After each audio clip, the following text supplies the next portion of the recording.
right, here we are back again. Obviously the same day as chapter 37 because, funny thing, I look the same and I'm wearing the same thing. And I've got the same kid sitting next to me, working on math, hopefully. All right, y'all.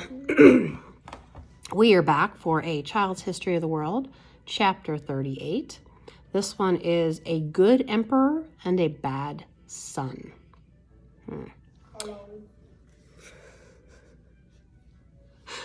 Got the peanut gallery over on the couch working on their stuff. Anywho, what's that on my shirt? That's okay.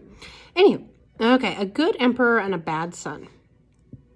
Rome's wicked emperor, Nero, had been dead 100 years when there came to throne a new emperor named Marcus Aurelius.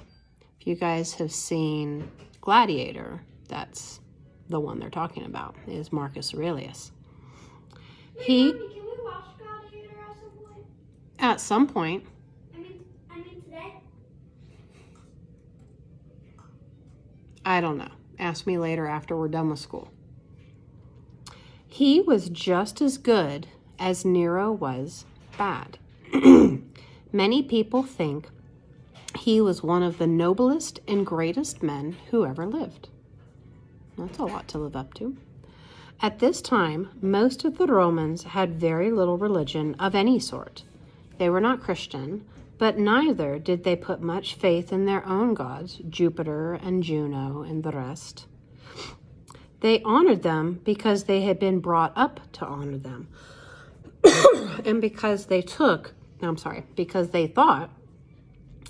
that if they didn't honor them, they might have bad luck. So they took no chances. But instead of believing in such gods, many other Romans followed the teaching of some wise men or philosophers and tried to obey the rules they had made. About 300 BC, a great philosopher named Zeno, Z-E-N-O, had taught a philosophy called Stoicism. Stoicism! Mom. Yes. His ideas became popular, and a century later they spread to Rome. Many Romans liked Stoicism because it taught good behavior, wisdom, and strength to suffer hardship and pain. Hello. Seneca, the teacher whom Nero killed, became a Stoic and wrote about Stoicism. Wait, he came back to life? No, baby, this was before Nero had him removed. So to get that to work a little better, take a little bit of black or a little bit of water and put it on your black.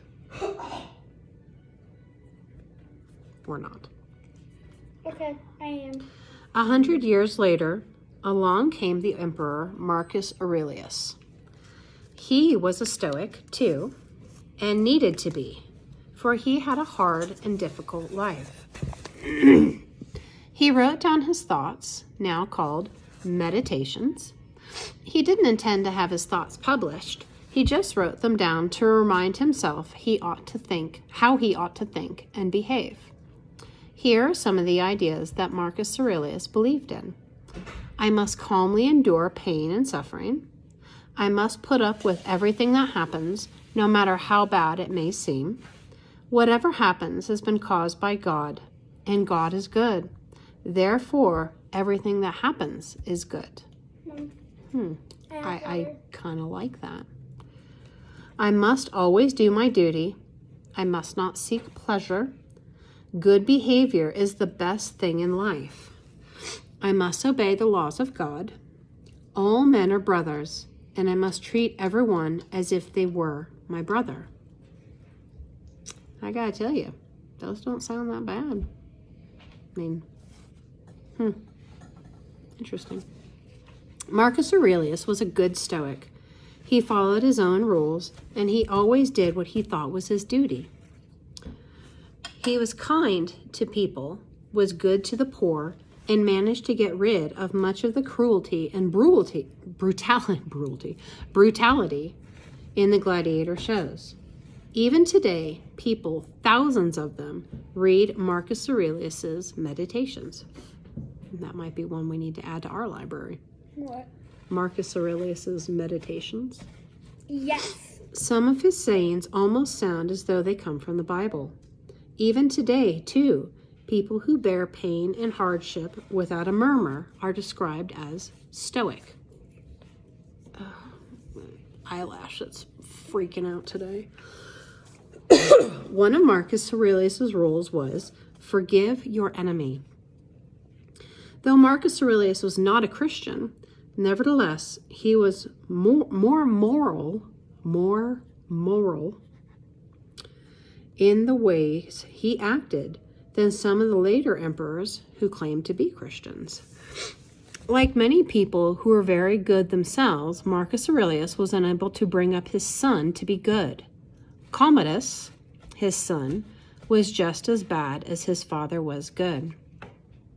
When the son grew up and was able to choose for himself and do as he pleased, he forgot all about doing his duty and behaving well and obeying the laws of God.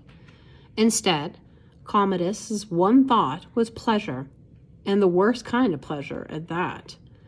Commodus forgot his father's ideas about being kind to others and treating them like brothers. He thought only of giving himself a good time. Commodus was an athlete and had beautiful muscles and a handsome figure, of which he was so proud that he had a statue made of himself. The statue showed him as the strong and muscular god Hercules. Commodus made the people worship him as if he were this god. Just to show off his muscles and his muscular ability, he himself took part in prize fights. He poisoned or killed anyone who found fault with or criticized him. He led a wild and dissipated life, but at last he met the end that he deserved.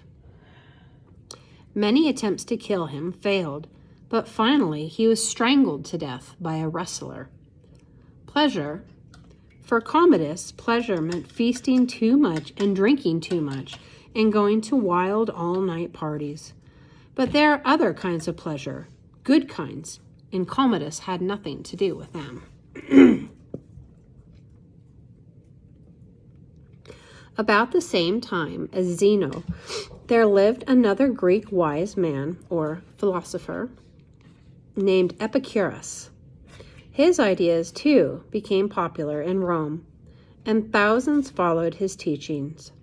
The Epicureans, the followers of Epicurus, thought that the highest good was pleasure, but that the pleasure must be the right kind.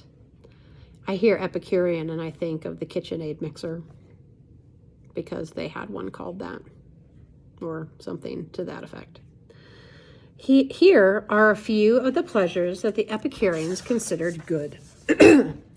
Being honest and truthful, being just to others, friendship with good people, simple, clean living, freedom from superstition, freedom from fear, quiet study, calmness. Any pleasure that causes pain, thought the Epicureans, is not really a pleasure. Not at all. How much happier Commodus would have been if he had followed the ideas of Epicurus instead of his own wild, selfish ideas. Well, all, that's it for chapter 38. We will see you next time. Ta-ta for now.